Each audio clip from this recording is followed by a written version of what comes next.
Hello everyone, and Trisha, it's me Jenny. It's time for another Not Naked video response to Trisha Hershberger's series The Naked Truth, where we talk as candidly and as truthfully as possible, straight out the shower, no makeup, wet hair, first take, one take. Most people choose to do it naked, I choose not to, but either way it's not a sexy thing, it's a being honest and vulnerable thing, and my hair's slightly drier than normal because, if I'm honest, this is my second take, because my first take I got about a quarter of the way through and my SIM card ran out of space because I forgot to do that. So, second take, woo, on April Fool's, woo, which is completely, you know, non-deliberate that I'm an umpty.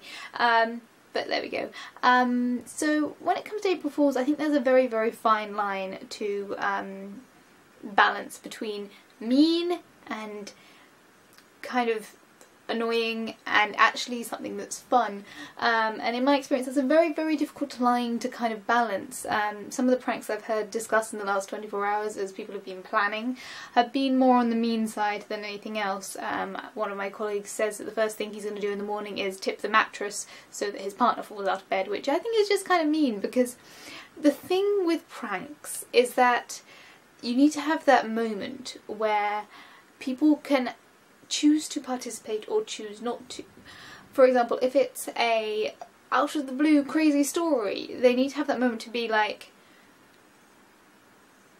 I believe you or I don't believe you. They have to have the choice to be able to participate or not. The choice to realise it's April Fool's Day and you're pranking me, or the choice not to. If you're going to just wake someone up by being mean and be like, ha, April Fool's, and that's not an intellectual challenge, it's not something that's entertaining for either for one side of the party. I feel like it needs to be, you know, something that can be enjoyed by both participants, not something that's just haha, excuse to be rude. And that comes into many different forms. I remember there being a prank war in my hall of residence, which started off as very good fun between some group of friends and another group of friends, and it was fine between those two people, where they had like freezing people's clothes and moving furniture and that sort of thing, and it was all fun and games until one of them decided to steal someone's, I think it was spray cream, and spray it all over the hall of residence, which means that people who weren't involved in this prank war had to clean up day-old cream. People who were on the same floor had to pay the additional cleaning fee.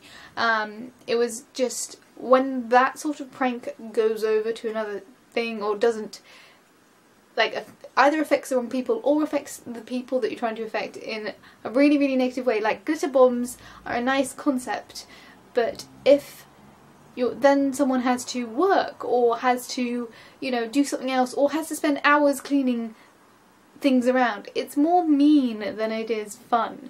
I think a perfect example of a really good balance, if anyone is subscribed to the YouTube channel Improv Everywhere, where their pranks are community theatre, they're surprise theatre, and their stars, as they've described, are the people who are, you know, watching this event. They're the people who are not actually participating but have the ability to participate if they wish, where they can look at whatever community thing they're doing, whether or not it's singing a musical in the middle of a shopping centre or doing a time lapse prank with twins. They can participate if they wish, they can watch, or they can walk away. And if they choose to watch, then they've got a fun story to talk about when they get home. If they choose not to participate, or they don't want to participate, or they take it negatively, all they have to do is walk away. It doesn't negatively affect their life, it doesn't take time away from them, it's not inconvenient, and it's fun. Well, a lot of the pranks that I've seen are not fun. Last year I decided to prank people for the first time, and what I would do was to tell really sincere stories about eccentric made-up relatives and see whether or not people bought them, because that gave them the time to come up with a will they buy it or won't they buy it. And if they buy it, then that's way April Fool's, and if they don't buy it, then so be it. It doesn't affect their lives either way. For example, I'd be like, oh my gosh, I'm so excited. My Auntie Egna's coming to stay this weekend. Oh, she's my favourite auntie. She's so cool. She works at the circus. She's like the coolest person ever. She has a pet tiger. It's really complicated because my mum is freaking out at the moment because we have to like put the cats away for the weekend because the pheromones get in the way of whether or not her tiger's happy. And obviously you've got to keep a tiger happy if you can. She'll be staying out in the garage for the most part, but it's really, really tricky to look after a tiger. As you can imagine, they need a lot of space, so she'll only be staying for about 2 days. But yeah, it's my parents are really annoyed with the whole scenario because we've got to move the car out of the garage and we've got to put the cats away, and it's a whole thing. But it's so cool to see Auntie Edna. I haven't seen her since I don't know, since about 6 years old, and she's been touring around Japan for the last like year and a half, so it's going to be really amazing to talk to her. I can't wait to get her insight into Japan. It's going to be so cool. I might even bring her into work. She's so nifty. You'd love to meet her. And then seeing whether or not they buy it. And last year it worked. I told them that one of my uncle who does professional knife juggling was coming for a visit, and I told them that my aunt, who was a professional gymnast, ballerina, tightrope walker, was coming to visit. And every single time I did, I got a sincere, "Really? Wow, they sound pretty cool," type response, which was what I was after. And then I'd be like, haha, April Fools! Because in the end it doesn't negatively affect their life. A lot of pranks that I've heard have been things like fake calls to be like, "Oh, this is the hospital, your wife's in trouble," which is just plain mean. That's just mean, straight through horrible. Like, that is the worst thing you can do. Tipping someone out of bed first thing in the morning when they have no ability, no defences or intellect to be able to call you on it.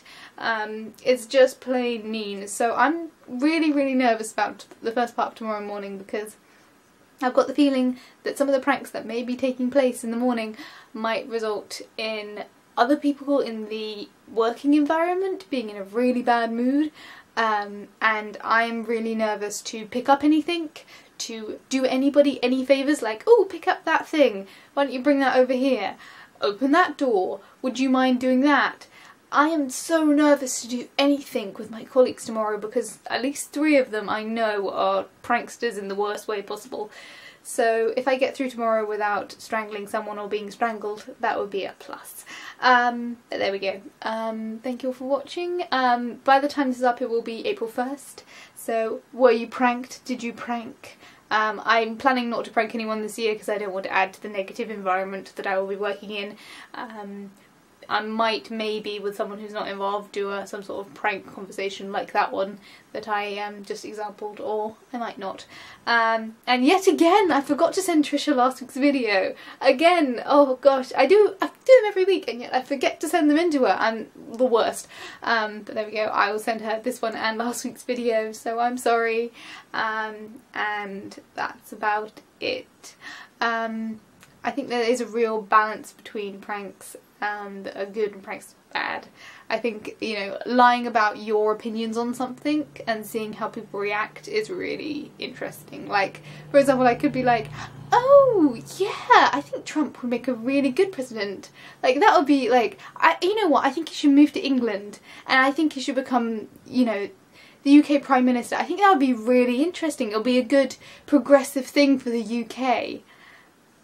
Like, I would love to see someone's reaction to that conversation. And I'm pretty good at sincere when I really, really try.